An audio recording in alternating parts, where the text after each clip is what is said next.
For me, stewardship is seeing the whole of my life as a gift from God and living the whole of my life in response to that. A lot of times we think stewardship is just about money, about giving monetary gifts. And even though our stewardship campaign is about estimates of giving, because as any family household, any business, we need to know what we can responsibly do next year in the 2018 operating budget. Stewardship is more than just our monetary gifts. So even though we have a pledge campaign for these estimated estimated budget for next year, stewardship really is about the whole of one's life, living all of our life in response to God, because this is a precious gift that God has given us in all of its forms. So I think basically, if I were to give a basic answer for what stewardship is, that's probably what I would say.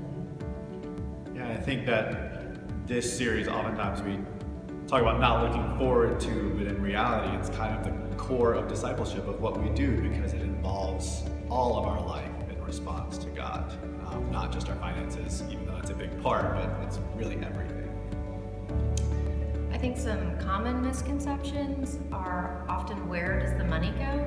And one big thing that I think is important to remember is that we have apportionments every year that go to support UMCOR, that's the United Methodist Committee on Relief, and they are the first hands and feet on the ground during any natural disaster.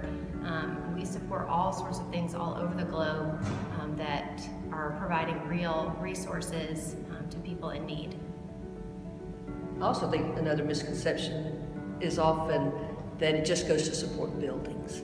And buildings are important as well. I mean, we do need to take care of all these different things, missions and programming, but the buildings are where we gather and from which we scatter. The buildings enable us to have a place to come and study together, pray together, worship together, and then go forth to serve together.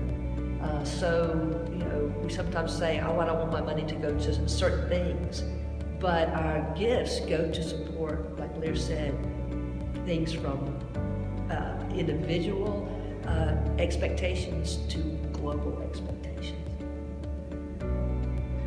I have a distinct memory as a teenager sitting in the church pews of First United Methodist in Lexington, Kentucky, on a pledge Sunday, filling out a pledge card that said, I will give 10% of what I earn. Well, that's not very helpful, first of all, when you're creating a budget. And secondly, I didn't really earn much money as a 16 or 17-year-old that was swimming full-time. So it wasn't until I was a young adult, in my early 20s, that I really started to give to the church, and it was out of a calling that I felt to participate in the life of the church and the ministries that I was involved in, and it really helped me feel like I was living out my membership vows, and I wanted to feel like a full member of the church that was giving monetarily. From my earliest memories, my parents taught us to both give and to save. And the tithe, 10%, was kind of the benchmark for them. They taught us to give 10%, to save 10%, and then the rest you lived off of, I guess. But when I was 4 or 5 years old is when I first remember participating in Commitment Sunday at church, because we all went as a family. We were given boxes of envelopes, 52 envelopes, that every week we came, we would put our gift in, put it in the collection plate. And at that time, I think my parents gave me like $1 a week as an allowance. And I can distinctly remember writing, often probably in pencil, point 10, as I put my dime in there, with the 10% of the dollar that I'd received and putting it in the collection plate. But I still remember that it really made me feel like I was a part of the church family. Not just my own family, but that I was a part of something bigger. And when we would go down to make our commitment together on Commitment Sunday, just as a child, I felt like I was part of the whole church and that I was valued by the church. Yeah, my parents modeled tithing, and I remember those envelopes too when I was little, but what I remember the most about them is at the end of the year recycling all 52 envelopes because I never actually used them when I was little. I was never good. I never got into that habit. And I remember when I got out of college and started making my own money, it was like, okay, well now I can make a pledge. I know what I'll be making. I can do that. And so we did. But then the envelopes were still a problem. I could never remember to turn them in, and I wanted to do that. And I remember a big thing for me was moving to online giving. Partially because then I remembered and I wasn't trying to catch up 6 or 8 weeks at a time, but also because it helped me feel like that 10% was coming off the top. That was a way for me to say, the first part of what I make is going to God and going to the church to support the ministries and to live out what I believe I should be doing, and then I can figure out how to live off the rest. And so that became a good discipline for me to remember my pledge and to fulfill that, and it was helpful in me thinking about where I wanted my money to go first. So I heard someone say recently, if you want to kind of be humbled, you should take Post-it notes and walk through your house and put a Post-it note on everything in your home that has eternal significance. Because they said you'll walk through and find that you don't really need very many Post-it notes. And I think that's where the theme for this year, the share the treasures of your heart, comes in for me.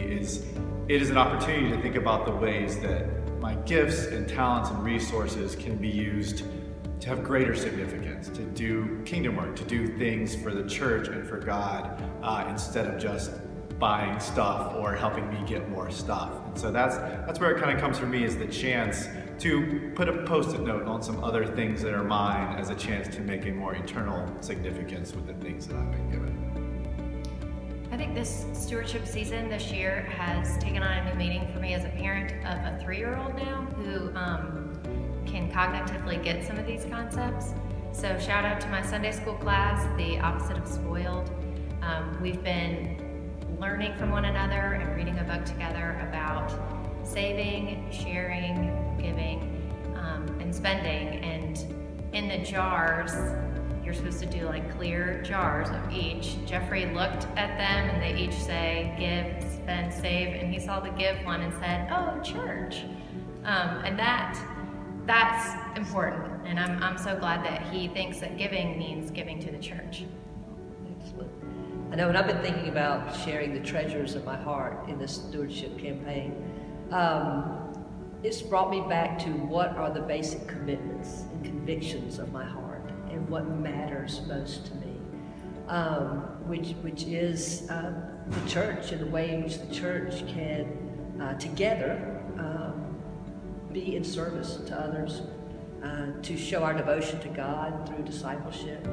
So I've been thinking a lot about that. What are my basic commitments? What are my basic convictions that come directly out of my heart? And so I think that is what we are hoping that everyone will think about in this stewardship time, the stewardship season, is, what are those basic convictions and commitments? And then how are they lived out? So we do want to invite our whole church family, everyone to come to church this Sunday, November the 12th, and thinking very clearly about what your commitments and convictions are. And then we'll celebrate all of that together as we just think deeply about what the treasures of our hearts really are.